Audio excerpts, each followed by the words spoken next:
Assalamualaikum warahmatullahi wabarakatuh. Perkenalkan, nama saya Regita Permatasari. Saya adalah mahasiswa Fakultas Hukum di Universitas 17 Agustus 1945. Di dalam video kali ini, kita akan membahas mengenai makna demokrasi dalam perspektif pemikiran komunis. Refleksi dari pidato DN Aidit dan konteks Indonesia. Demokrasi merupakan konsep yang kerap dipahami secara sederhana sebagai sistem pemilihan umum atau mekanisme untuk memilih pemimpin melalui suara mayoritas. Pemahaman ini memang mencerminkan salah satu aspek demokrasi, namun tidak sepenuhnya menggambarkan keseluruhan makna demokrasi sebagai sebuah sistem nilai. Dalam kajian ideologi dan sejarah politik, demokrasi adalah konsep yang dinamis, dipengaruhi oleh latar belakang sosial, kondisi ekonomi, serta pengalaman sejarah suatu bangsa. Setiap ideologi besar memiliki cara pandangnya sendiri terhadap demokrasi. Liberalisme menekankan kebebasan individu dan persamaan hak di hadapan hukum. Sosialisme menyoroti kesetaraan sosial dan penghapusan ketimpangan ekonomi. Sementara itu, komunisme memandang demokrasi sebagai alat perjuangan kelas untuk membebaskan rakyat dari struktur penindasan. Perbedaan tafsir ini menunjukkan bahwa demokrasi bukanlah konsep yang tunggal dan netral, melainkan syarat dengan kepentingan dan orientasi ideologis.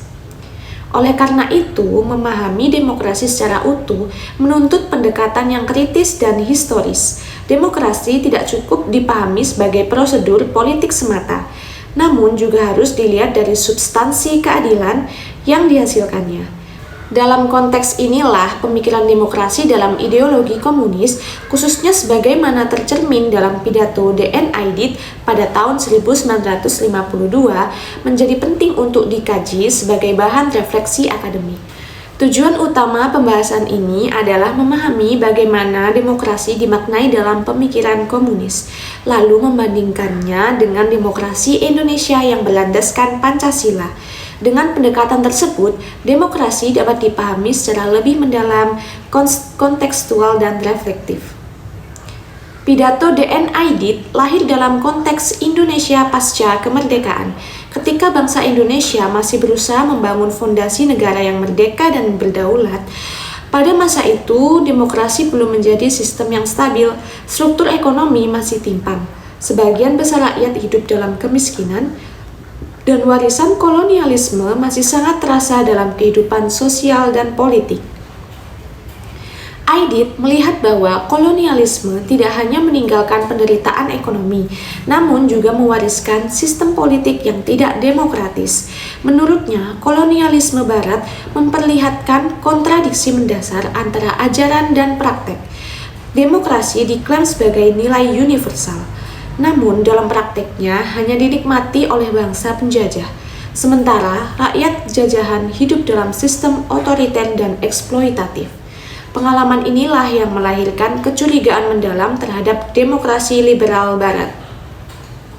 Dari sudut pandang ini, Aidit memandang bahwa demokrasi tidak dapat dipisahkan dari perjuangan melawan imperialisme dan ketidakadilan struktural. Demokrasi tidak lahir sebagai konsep yang netral, melainkan sebagai bagian dari perjuangan politik rakyat tertindas. Demokrasi dipahami bukan sebagai tujuan akhir, tetapi sebagai alat untuk mencapai pembebasan manusia dari eksploitasi ekonomi dan dominasi sosial. Dalam pidatonya, DN Aidit secara tegas menolak anggapan bahwa komunisme bertujuan menghapuskan demokrasi. Ia justru menegaskan bahwa komunisme mengusung bentuk demokrasi yang lebih sejati, yang ia sebut sebagai demokrasi rakyat. Demokrasi ini diposisikan sebagai kekuasaan rakyat mayoritas atas minoritas yang selama ini menguasai alat-alat produksi dan kekuasaan politik. Aidit membagi masyarakat ke dalam dua kelompok besar. Yang pertama adalah rakyat yang mencakup buruh, tani, kaum intelektual progresif, dan kelompok sosial lain yang hidup dari kerja. Kedua adalah kaum reaksioner, yaitu kelompok kecil yang mempertahankan sistem penindasan dan eksploitasi. Dalam kerangka ini, demokrasi tidak dimaknai sebagai persamaan hak politik secara mutlak, melainkan sebagai sarana perjuangan rakyat melawan struktur ketidakadilan. Hak-hak demokratis seperti kebebasan berpendapat, berkumpul, dan memilih dianggap sah sejauh digunakan untuk memperjuangkan kepentingan rakyat. Sebaliknya, apabila hak-hak tersebut digunakan untuk mempertahankan penindasan, maka dianggap bertentangan dengan hakikat demokrasi. Dari pemikiran inilah muncul konsep diktator demokrasi rakyat. Istilah diktator dalam pemikiran Aidit seringkali disalahartikan sebagai kekuasaan yang otoriter. Nah, padahal dalam konteks pemikirannya, diktator dimaknai sebagai kekuasaan politik rakyat, mayoritas untuk menekankan dan mencegah kembalinya kekuasaan kelompok penindas. Demokrasi dan pembatasan terhadap musuh rakyat dianggap berjalan bersamaan dan saling melengkapi. Pemikiran ini menunjukkan bahwa demokrasi dipahami secara substantif, bukan prosedural. Demokrasi dinilai gagal apabila masih membiarkan kemiskinan, ketimpangan sosial, dan dominasi ekonomi. Meskipun secara formal terdapat pemilu dan kebebasan berpolitik. Dengan kata lain, demokrasi tidak diukur dari mekanismenya, namun dari hasil sosial yang dihasilkan. Aidit juga mengkritik sistem demokrasi multipartai yang terlalu terfragmentasi. Menurutnya, kompetisi politik yang berlebihan justru dapat menjauhkan demokrasi dari kepentingan rakyat. Demokrasi yang sehat harus mendorong persatuan nasional dan kerjasama politik untuk mencapai tujuan bersama, bukan sekedar perebutan kekuasaan antar elit. Demokrasi dalam pandangan ini harus menghasilkan kebijakan yang berpihak pada rakyat, memperkuat kesejahteraan sosial, dan melindungi kedaulatan nasional dari dominasi kepentingan asing. Partisipasi massa, keterlibatan rakyat dalam pengambilan keputusan, dan kritik terbuka terhadap kekuasaan dianggap sebagai unsur penting demokrasi. Tanpa harus menerima ideologi komunisme, pemikiran ini mengandung nilai-nilai demokrasi yang patut direfleksikan. Salah satunya adalah penekanan pada keadilan substantif. Demokrasi kehilangan maknanya apabila hak politik tidak disertai dengan akses yang adil terhadap pendidikan, kesehatan, dan kesejahteraan ekonomi.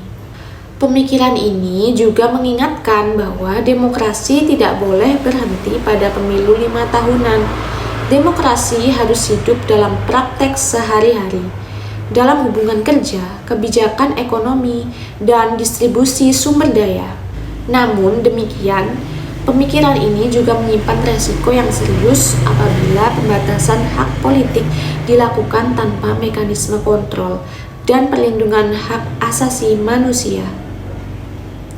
Dalam konteks Indonesia, demokrasi berakar pada Pancasila, khususnya sila kelima, yaitu keadilan sosial bagi seluruh rakyat Indonesia.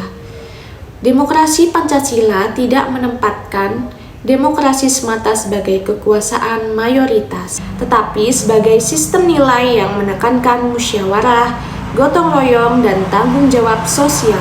Demokrasi Indonesia dipahami sebagai proses yang dinamis dan terus berkembang. Namun dalam prakteknya, demokrasi masih menghadapi berbagai tantangan seperti ketimpangan sosial ekonomi, korupsi, lemahnya penegakan hukum, serta rendahnya partisipasi politik yang bermakna.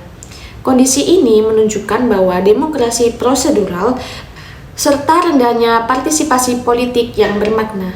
Kondisi ini menunjukkan bahwa demokrasi prosedural belum sepenuhnya menghasilkan keadilan substantif. Dalam konteks inilah, kritik terhadap demokrasi formal sebagaimana disampaikan dalam pemikiran komunis menjadi relevan untuk direnungkan, bukan untuk diadopsi secara ideologis, namun sebagai bahan evaluasi agar demokrasi Indonesia tidak kehilangan orientasi sosialnya. Pancasila menolak pembatasan hak politik berdasarkan kelas, namun tetap menegaskan bahwa demokrasi harus berpihak pada kesejahteraan bersama. Demokrasi yang ideal adalah demokrasi yang mampu menjaga keseimbangan antara kebebasan individu, keadilan sosial, dan juga tanggung jawab negara. Demokrasi tidak boleh netral terhadap ketimpangan, namun juga tidak boleh mengorbankan hak asasi manusia atas nama mayoritas. Dari berbagai perspektif tersebut, dapat disimpulkan bahwa demokrasi sejatinya bukan hanya persoalan mekanisme politik, melainkan persoalan nilai, keberpihakan, dan tujuan sosial.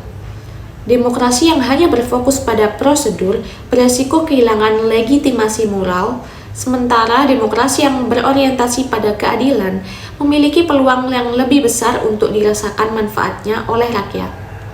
Dengan memahami demokrasi dari berbagai perspektif ideologis secara kritis dan objektif, kita dapat memperkaya pemahaman tanpa terjebak pada dukungan ideologi tertentu.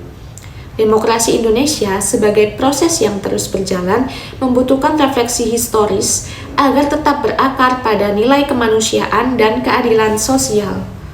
Pada akhirnya, demokrasi sejati bukan sekedar tentang siapa yang berkuasa atau bagaimana kekuasaan diperoleh, melainkan tentang bagaimana kekuasaan digunakan untuk mewujudkan keadilan, kesejahteraan, dan martabat manusia bagi seluruh rakyat. Sekian video dari saya, kurang lebihnya saya mohon maaf. Wassalamualaikum warahmatullahi wabarakatuh.